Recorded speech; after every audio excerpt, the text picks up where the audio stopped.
Salut tout le monde, Yann Rosa, ostéopathe. Je vous présente aujourd'hui une vidéo pour un traitement d'une hanche que j'ai tourné avec Kim. Puis, j'ai séparé, sectionné cette vidéo-là en plusieurs petites scènes pour expliquer c'est quoi je fais comme traitement, c'est quoi les liens du traitement. Puis en même temps, ça va vous donner une bonne idée de c'est quoi je fais comme vidéo, comme traitement plutôt pour une arthrose de hanche ou pour la maladie de Paget ou pour l'arthrose du genou aussi. Donc, on va commencer avec les commentaires de Kim, puis c'est un peu comment elle se sent par rapport au premier traitement, parce que ce vidéo-ci que je vous présente, c'est le deuxième traitement à 2 semaines d'intervalle. Donc, on commence avec la vidéo de Kim. Fait que là, on s'attaque à ta hanche encore aujourd'hui. La semaine passée, tu avais dit que ça t'avait fait beaucoup de bien pour ta hanche. Oui, ça fait déjà 5 ans que j'ai des problèmes là, de hanche, bursite, maladie du Paget dans l'articulation de la hanche.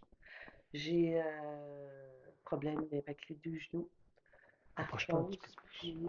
puis j'ai une posture quand même boite. Je boite un petit peu, tu sais, OK. mais depuis que tu as travaillé ma hanche, on dirait que ça l'a. Je boitais plus. Puis on dirait que ça a travaillé ma démarche. Ma démarche était plus stable. OK. Puis j'ai pas eu de douleur, même pas un pincement d'inflammation. J'ai pas fait mes exercices, je suis pas fine, hein. En temps normal, je fais mes exercices pour pas avoir de douleur. Mais là, Tu t'es je oublié. les ai pas faites parce que j'ai pas de douleur.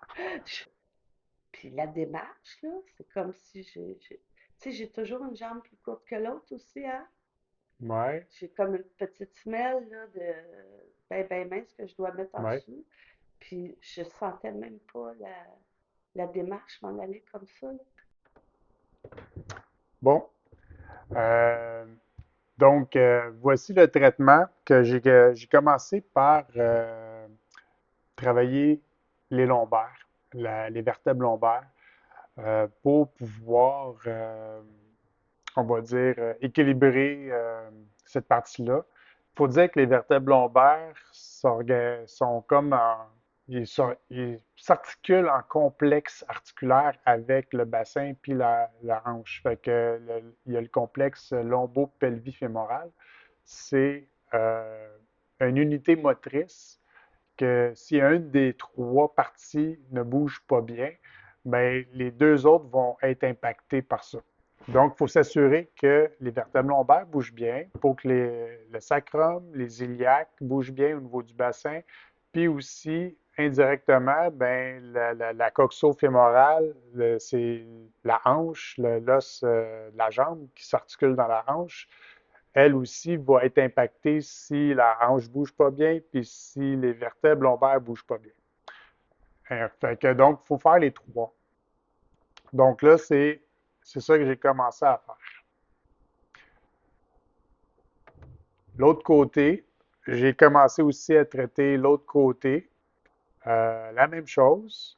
J'ai été un petit peu plus loin. J'ai fait une manœuvre de plus aussi pour la torsion négative parce que j'avais vu que Kim avait les vertèbres lombaires rotatées, tournées vers, vers la gauche, vers l'avant. Puis j'ai voulu amener les vertèbres lombaires à gauche, vers l'arrière. Fait que c'était pour normaliser ou corriger la posture qu'elle avait en étirant les ligaments, les muscles, ces trucs-là.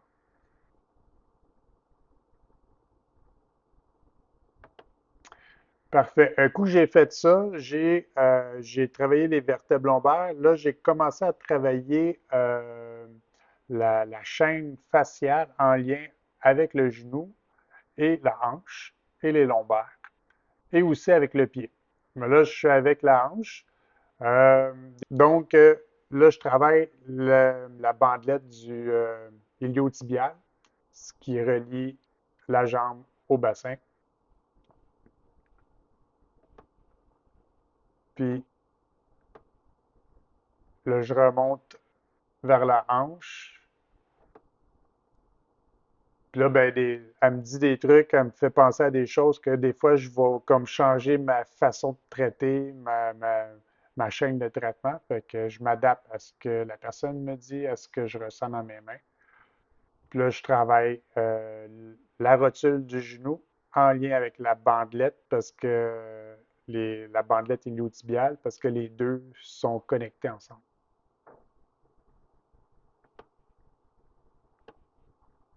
Ouais. Là, je travaille la jambe dans sa globalité. Euh, je vais partir du pied, puis je vais tranquillement monter plus latéral vers le genou, puis la cuisse. Fait que j'ai comme fabriqué une chaîne latérale et antérieure là, au niveau de la jambe pour pouvoir mieux travailler le genou puis la hanche.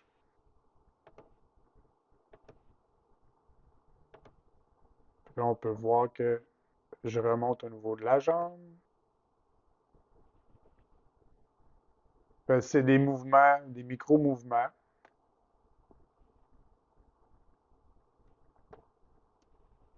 pour relâcher les fascias. Fait que quand on relâche les fascias, ça donne plus d'oxygène aux cellules pour fabriquer ce qu'ils ont besoin pour être en santé.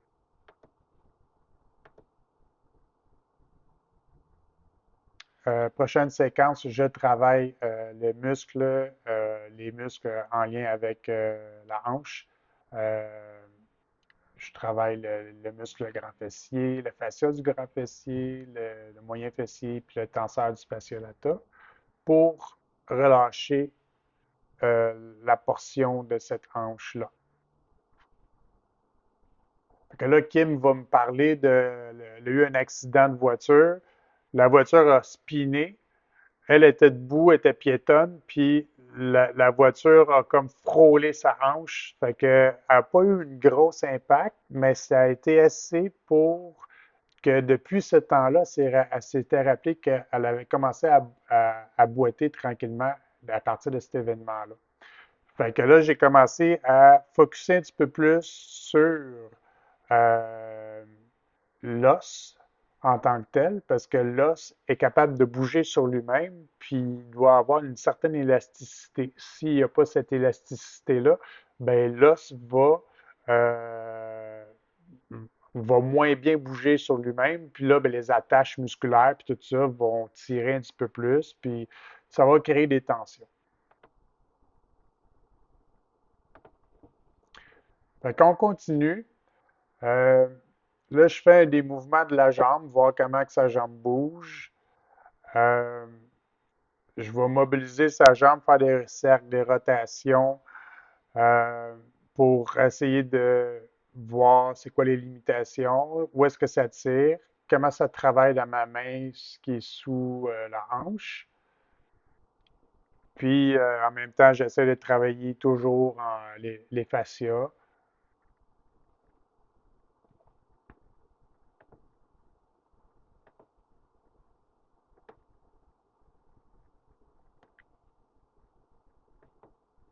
Puis là, ben, ici, je lui demande de forcer vers le ciel, d'amener sa jambe vers le ciel. Puis moi, ben, j'accompagne. Puis après ça, ben, quand elle relâche, je crée des délais pour ouvrir son articulation de la coxo-fémorale, pour amener du liquide, parce que le nouveau liquide articulaire, le nouveau liquide synovial va aller nourrir l'articulation.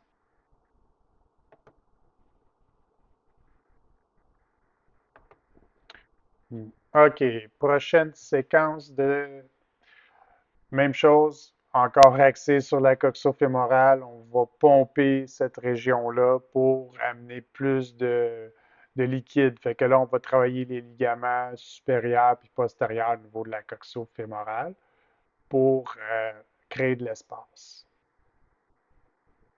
Encore, je demande à Kim de contracter de pousser contre moi pour créer du mouvement dans l'articulation.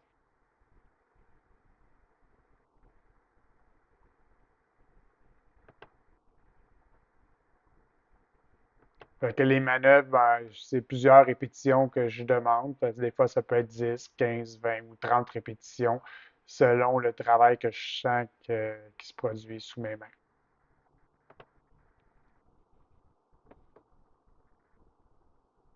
Fait que ici, c'est le pompage du genou. Parce qu'elle a le genou qui craque beaucoup. Fait que là, le lubrifier, ça ne fera pas de tort. Fait que le fait de faire ça, ça va travailler toutes les structures du genou, c'est-à-dire les ménisques, les ligaments croisés, puis les cartilages aussi au niveau du tibia puis du fémur. Fait qu'encore, je lui demande de pousser contre moi. Puis moi, ben, je vais comme faire des mouvements de mise en tension par rapport à ce que son corps me donne pour créer de l'espace, puis du délai, puis faire du pompage liquidien.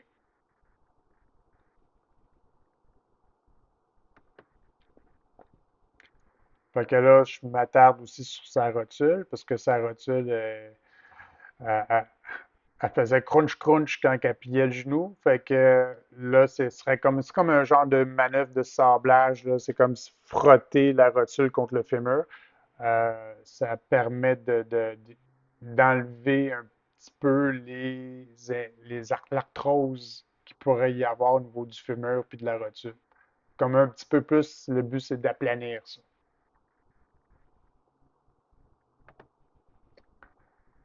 Fait que là, je relâche aussi un nouveau facial, le- les, mu- les tissus de la cuisse qui entourent les quadriceps, qui est en lien avec la bandelette, euh, la bandelette iliotibiale. Puis je m'en vais faire l'autre côté en même temps parce que l'autre genou était aussi touché par l'arthrose. Fait que oui, je détends aussi les muscles de ce côté-là qui sont en lien avec la rotule. Je continue avec le pompage du genou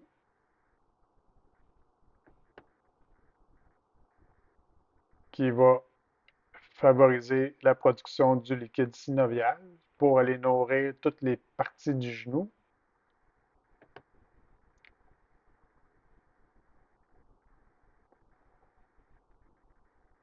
Ici, ben, je fais des pompages, je regarde la mobilité, comment ça bouge, travailler les ligaments.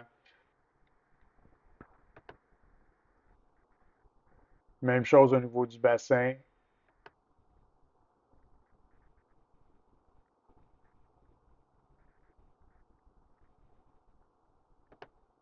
Même chose de l'autre côté.